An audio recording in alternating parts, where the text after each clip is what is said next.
Madam Speaker, the cost of electricity is a big hindrance to our investors. People want to invest in this country, in industry.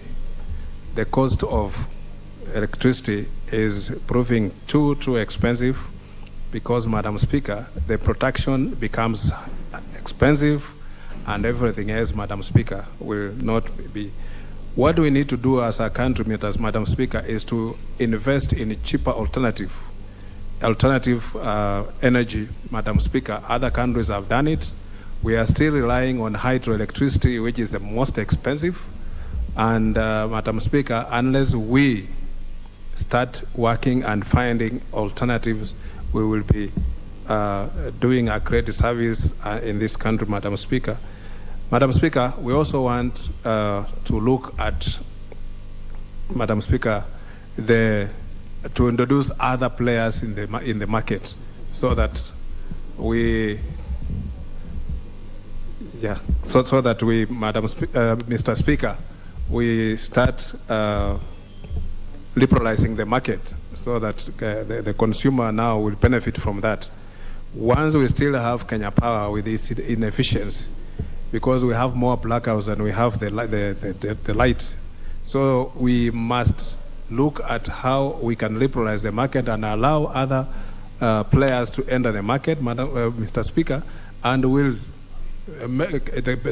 the consumers will benefit from that, because just not long ago, Mr. Speaker, we had even Mumias before it collapsed. Mumias used to produce some electricity which they could not, Mr. Speaker, with the law currently, they have only to download it to the national grid, so that the Kenya Power can supply.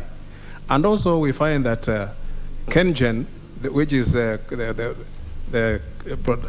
ones who produce electricity, Mr. Speaker, and give it to Kenya Power to supply.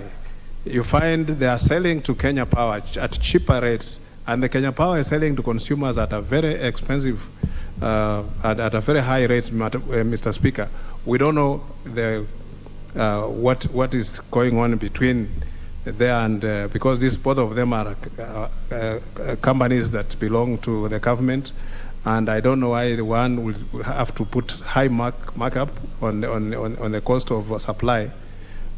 We know very well that sometimes Kenya Power entrailed in corruption. So much has gone on, Mr. Speaker. We are told that even the company is in financial problems, so it cannot even give the supply that we need. Mr. Speaker, we just need now to step up and liberalize the market, invest in cheap alternatives, and that's the only way we bring down the cost of electricity. Thank you, Mr. Speaker.